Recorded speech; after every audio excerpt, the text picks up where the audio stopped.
been 3 years on my build project, and I'm just about to shut everything down for the winter as we finally have some snow that's staying on the ground, albeit not very much, only about an inch. And it's this fall, it's still fall technically, should wax and wane for a little while before we're kind of set in for the Christmas season, which is actually always nice.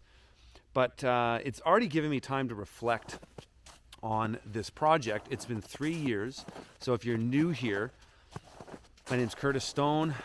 Used to do the urban farming thing. Now we're off grid, and we're trying to create a homestead that is really everything it can be as far as off-grid resilience. So the 4 focuses are food, water, energy, shelter. Can we get as close to autonomous on those 4 things as possible?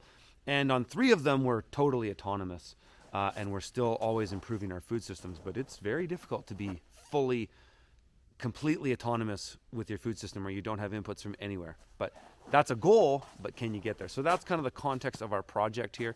And I purchased this property in September 2020 and began construction here April 2022. Didn't full-time move up here with my family until September 2021. But regardless, we've been 3 full, call them construction seasons. And we had 1 year where we did construction on this building over the winter. But this winter, I'm going to shut things down and slow down for a little while. It's been 6 months straight on this construction, 6.5 months actually. And though I'd only have guys here doing construction on the house 4 to 5 days a week, I was always working about 6 days a week doing landscaping, moving materials, just work on my road, which I've done a ton of work on this year. And now it's finally at a place where there's no sketchy spots. Well, there's some spots that are sketchier than others, so to speak, but it's all finished. There's culverts everywhere, ditches on the high side. It's come a long way. But that's kind of where we're at. And in this video, I just want to talk about 5 big mistakes that I've made in this project, because it's been a big project over 3 years, and I've learned a ton about every kind of trade involved in construction. And I've also really improved my skills in landscaping and road building and things like that, and just understanding the general construction process. So I thought I'd share these 5 mistakes that I've made with you. And I'll kind of walk around the homestead a little bit and you kind of see things. I don't really want to go in the house because we'll lose the light, but I'll kind of walk around the homestead. So the first thing, I'm going to kind of go through these a bit chronological in how the construction process happened. I started with an architect. I started with an idea of these houses and buildings, and I wanted a detached garage just for safety reasons. So anyways, I had this idea, brought it to an architect, but I spent way too much on the architect because I leveraged his abilities beyond their capacity. Architects are, for lack of a better term, if you create a dichotomy of an architect and a builder, the architect is the theorist and the designer, and the builder is the practicer. He's the practitioner, if you will. So builders think about things that architects don't think about, but architects also think about things that builders might not think about. But a builder, you're going to spend way more time with, first of all, and the relationship with him is very important as well. I'll talk more about that later. But the builder understands the whole process of building the house and how far the studs are apart or the roof trusses are apart, the floor joists, things like that. That what I would have done if I were to do it again tomorrow is I'd still use an architect, but I'd use an architect with very limited time. I would bring an idea to them and get a first draft drawing. And I did that in this. And then I made a bunch of revisions and went back. And then we had another revision. But actually there would have been 3 iterations in a way, actually. Much like writing a book. But I would have come to an architect, or even just not even necessarily an architect, just a a designer to some degree to come up with a model of what you imagine your house would look like. And then what I would have done is taken it to a builder. And hopefully you can find a builder to build with you, because it's a very important relationship. And if you're not heavily skilled in trades, you need one. But bring it to them and talk about, he's going to have questions for you right away. Well, why did you make this roof length this long? And you ask, why? Well, because if you space things this way, it'll be easier for insulation. It might be better suited for the type of roofing material you have. There's a variety of reasons why you want to avoid certain measurements of things. Sometimes it comes down to just being more efficient when you're laying down plywood, or reducing the amount of cuts that you make with wood, or there's even conditions when it comes to forming concrete that you want to consider. And a builder will really come at you with a lot of practicality and experience, which is very, very valuable, because the build process, as you can see with my place, it takes a while. We're at the lockup phase, call it. Windows and doors are on. We're not fully insulated, but the downstairs here, it's ICF, it's all insulated. But a builder is going to really help you figure out what makes sense and what's practical. Another example is this roof system on our deck. When I originally designed this, or worked on the design of this with the architect, we had a different roof system. It was actually more just about creating shade. So this is a passive solar home. It's orientated to the south. It's actually a bit more southeast, looking into the valley. And we had this roof over the deck that was half the length of this, and the idea there was, and it was connected. They didn't have beams. It didn't have posts or beams, and so it was kind of a faux roof in a way. It was more about shading than anything else.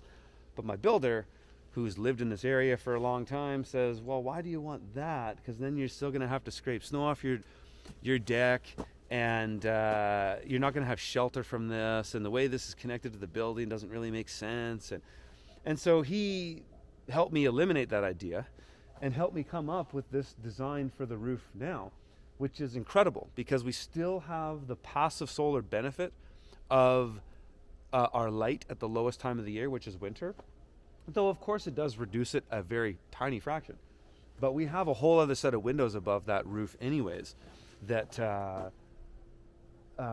we still get, call it 95% of our solar gain. That was really the point of it. But also get this amazing living space, outdoor living space that can be used for so many different things, and just really increases the square footage of our home at not very much cost. So that's the thing a builder does for you. And so, again, to reinforce this point, I would have come up with a basic design, either from an architect or somebody who can just do a 3D rendering even. And then you can take things to a builder with rough dimensions, and then he can address certain things that you should address right out of the gate, so that when you go to an architect or go to get that second draft, call it, you're going to save so much potential money and time in the build, and also do things that are more practical based on materials available and common materials used. So that's number one. All right, number two, my second biggest failure on this project was I started with the wrong builder. And so my advice to you is start with the right builder. And what that looks like is finding somebody who, of course, has the time, of course, has a rate that's reasonable to you, and also, and really most importantly, their personality jives with yours, and you really share values and ethics. And those are two different things. So one example, and one thing I failed on, was the guy that I hired. We shared values because he was a truther. He was not having it with the masks and all the COVID nonsense. And so we aligned there. And I think probably my mistake, in normal circumstances, I might have realized we wouldn't have been a fit. But because it was during the whole COVID thing, it really felt like a time to partner and find allies. And I know a lot of people had a similar thing happen, has had things happen to them, where you thought people who are kind of switched on turned out to really not be. And for me, it's because we shared different ethics. We had similar values. But when it came to the way we did business and the way that we operated at a level of professionalism, just didn't share those values. For a long story short, the guy, he just didn't have any leadership skills, which are really important when you're running a construction crew. He didn't have leadership skills. He didn't have a crew. He didn't have anybody that he wasn't from the area. So he didn't bring much to the table, and he charged me more than the other builder. And one little other piece of advice actually I'll slide in here that just came to mind is I would highly suggest, and I know there's going to be some varying opinions out here, and please leave them in the comments and let me know what you think, but I don't like paying a builder a percentage of the build cost. And I did that with the first builder, and it was not worth it. He did not bring the value.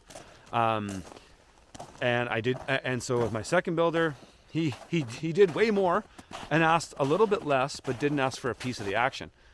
And I think that's way better. And here's why, is that, and I know there's gonna be varying opinions on this, and not everybody's a crook, but when a builder has an incentive for you to spend more money, this is just basic economics. If somebody has an incentive for you to spend more money, they're naturally going to want you to spend more money, right? Because they have all the upside. You have a lot more downside. And that's actually going to tie into one of the other ones that we'll speak about next. But I would recommend not doing that. Find a builder that has an hourly rate that's, a builder is going to charge what they're worth if they're good, and all the power to them. If people bring the value, the number that they charge doesn't really matter that much. I've always felt that with people when they want to, well, what do you want to pay? I was like, well, you tell me what you're worth. You tell me what you bring to the table, and I'll tell you very quickly.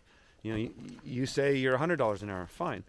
But I'll tell you very quickly if you're worth that or not. And if you're not, I'm going to tell you, and then you don't have a job. So people who want a job have an incentive to propose a reasonable rate.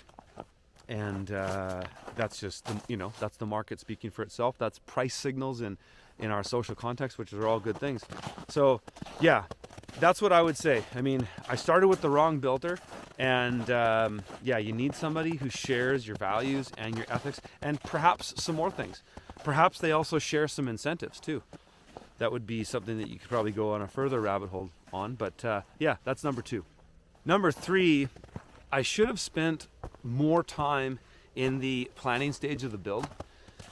And ultimately, a lot of that came from me having the wrong builder. Well, it didn't entirely, but partly it did. And that he was rushing me to make decisions, and I felt that time was limited as well. And so, I rush a lot of things, whereas, I'm 3 years into this. I could have been, looking back, I could have totally not done certain things right away, and it wouldn't have affected my overall outcome here. But it would have saved me, it would have saved me the time, ultimately it would have saved me the money, because I rushed to make some decisions, and I'll speak more to that though. But there's something about spending time on the design, but there's something else about adjusting the design based on observations you've made, and perhaps hi sweetie, challenges that you've run into. So you can write a design. You can just sit there and imagine, right? And if you're just imagining that out of the blue, there's not enough limitations. Your mind just goes all over the place. It's actually not very helpful.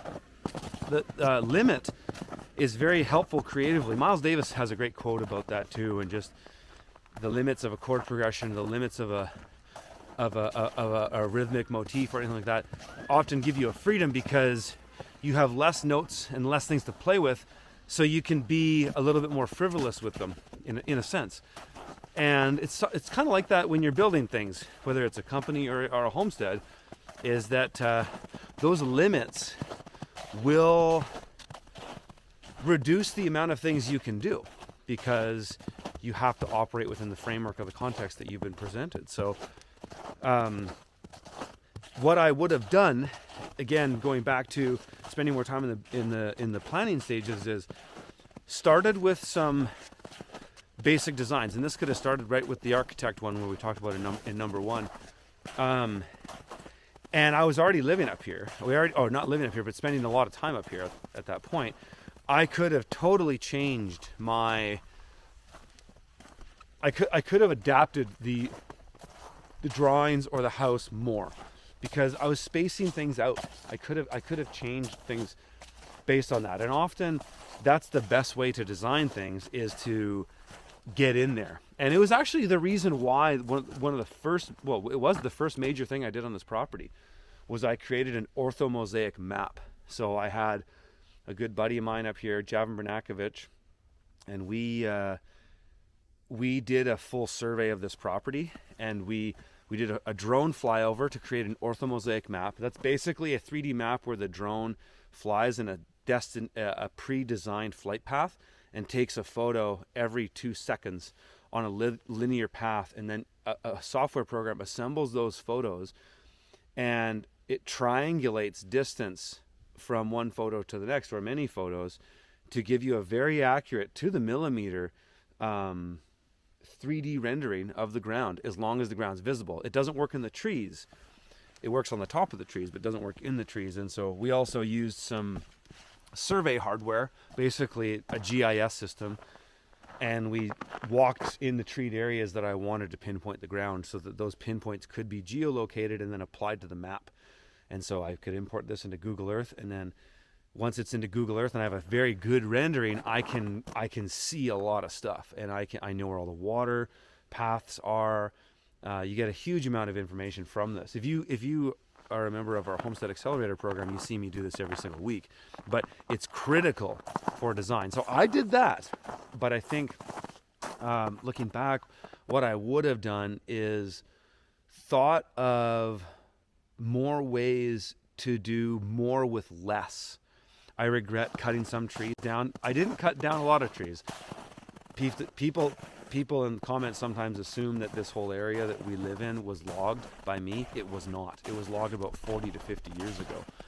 I did cut down a few trees, for sure, and I regret cutting some of those down, because if I would have thought more about shaping the land earlier on and where things could go, I could have crammed more of the infrastructure of my homestead in less space.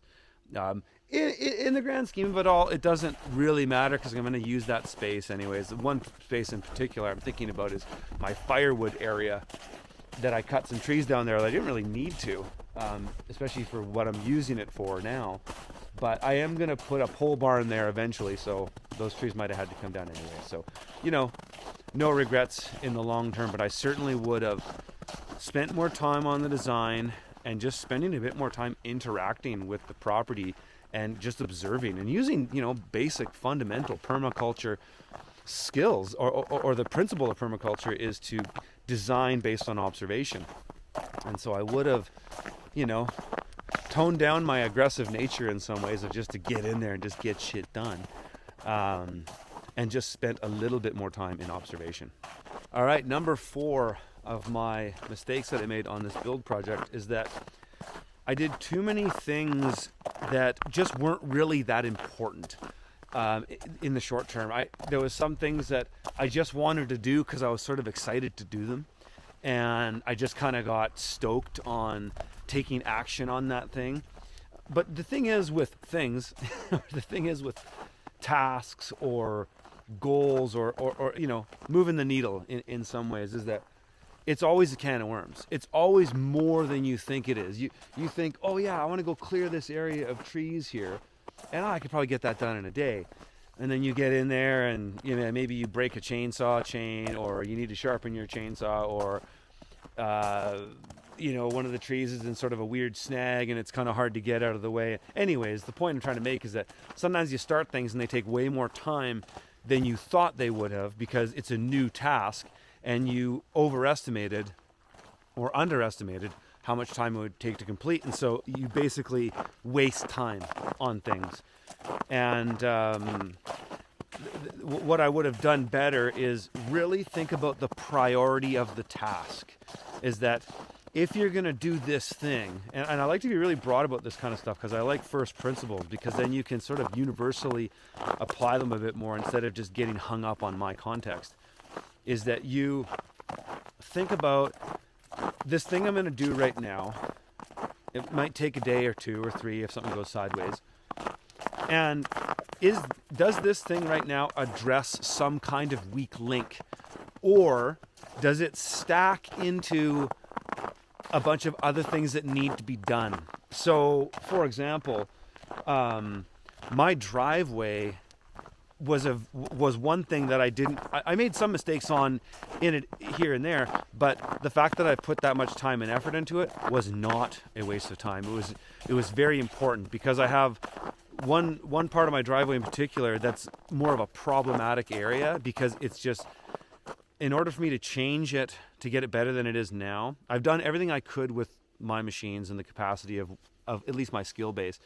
If I really wanted to make it better so that this area was never a problem again for anybody, I'd have to get a big machine in there and really widen out this switchback, huge, because it's in a really steep area. You have to move a lot of material and jackhammer some rock out. It's too many resources that I want to deploy on that area. But I did go and address all the weakest links on my driveway, so that, I mean, most of the drivers that come up here never have a problem with that switchback, but the odd one who comes up who hasn't been here before does, or can. And so by going and prioritizing things like that, weak links first, you help solve a bunch of problems in the future that might happen, or hopefully don't happen, because you fix that weak link.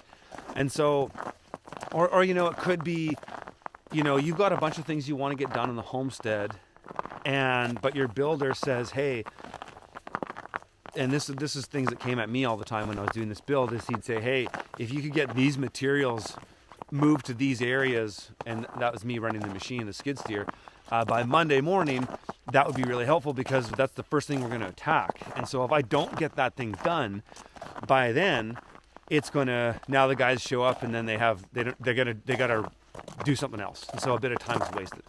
So prioritizing things that have a net benefit right away is more important than long-term projects. Another example would be, when I got here, I wanted to build this pond. We were down there earlier, but there was just no immediate benefit to it. So to go down there and open that can of worms would have just been pointless. Whereas there's other things that were far more important that I could have spent time on. And so my mistakes that I didn't always do it that way. Now I'm a lot more cognizant of it, but I would say that, really focus on tasks that stack and serve a greater purpose, and or address a weak link right away.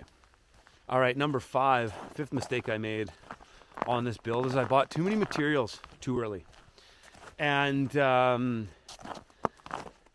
sometimes that's not necessarily a bad thing to do, but it's something that I did because I just didn't know or have a firm understanding of what could be done with a 2 to 3 guy crew in terms of framing and concrete forming. And every builder wants to have the materials available there, because if they're not, then you can be wasting time. My current builder has a saying, I'd rather be looking at it than looking for it. And it makes a lot of sense, of course. But in my case, I just had not enough guys on the crew to get things done quickly that these materials would have been used, then I wouldn't have had that issue. But I did, is that my builder at the time said, get all these materials here. And it was stuff like the roofing that we wouldn't have used for months anyways, but I did. Part of that also came from sort of during the lockdown phase and all that, came from a fear of those materials just not being available at all. And so I kind of forgive myself for it. But needless to say, I wasted a lot of money up front and paid a premium during that time for a lot of materials. And I could have sparse those out a bit better and just not have been fearful. And that's the one thing I would say kind of in conclusion to all of this, you know, in regards to, there's a lot of SHTF happening, right? And a lot of people worried that it could go off tomorrow. And I would say, well, it already has. It's going off nonstop. But nobody is ever going to be, and maybe you could take comfort in this, is that nobody's ever going to be 100% prepared. I'm not. Because that's a big laundry list of things, you know? Especially if you go down, you know, the rabbit hole of all the potential things that could happen when SHTF, right? And then you just go down this rabbit hole of, okay, it's the zombie apocalypse. Oh, it's just outright tyranny from the state. It's an EMP or a solar flare. It's, you know, nuclear war, whatever. Go down this rabbit hole of all these things, and you'll never be prepared for all of them. Well, maybe you might, but it doesn't mean that all of those are going to happen. And I'll tell you what, the older I've got and the longer I've been sort of a quote unquote truther and been on the journey of, you know, looking at the world for what it actually is so that I can assess it and make real decisions that can bring prosperity to my family and you know, my general community, I guess, is you have to take these things into consideration. So there's nothing wrong with that, but at the same time, don't make yourself miserable and paranoid and angry in the pursuit of it, because I think we are here to enjoy life and create abundance and create the world that we want to see. And I'm trying to do that, and I hope you're trying to do that too. And I thought I would just wrap up and offer one thing to you guys. We've got a Black Friday offer coming out, Black Friday, Cyber Monday.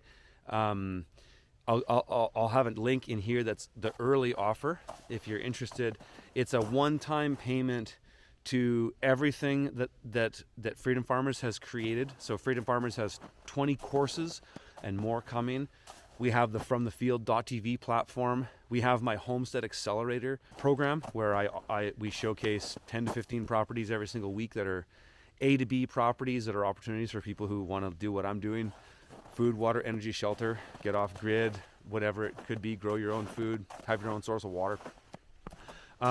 We've got that. We've also got a wicked social media platform in it where there's a map where if you want to be on it, you can let people know where you are, and you can find out where people that share your values are.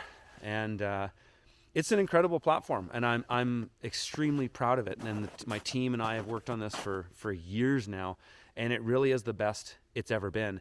And the thing that I wish, well, not I wish, because I wouldn't change anything what happened in my journey, but one thing that I just didn't have much of when I started was other resources. And so this platform is such a resource for people, and it can connect you to people. It can help you get on the land through the Homestead Accelerator program, because we'll find listings in your area. You just tell us where you are. We showcase where our members are asking, and you can learn any number of farming enterprises in our platform. Most of the courses aren't created by me, though I do think I have 3 in there. But we've got all kinds of courses in regenerative agriculture and market gardening and you name it. And again, more to come. And this can accelerate your journey, because guys like me had to front load it, you know, and that's why I do videos like this and share my mistakes and say, hey, this is where I screwed up. Don't do these things, and you'll already be better off than where I was when I started. But I take pleasure in doing that, and I take pleasure in helping people achieve their dreams, and that's what Freedom Farmers is all about. So that offer will be in the show notes. You can have it now if you want to sign up now, but it officially starts Friday and goes through Cyber Monday, and then that's our big offer for the year. So if you want to be in our platform and be in this community and get to interact with me and be part of our Homestead Accelerator, we do group calls every month. They're amazing. I look at people's properties and help people solve problems. And yeah, if you want to be in there, links in the show notes. All right, folks, I'll see you in the next one.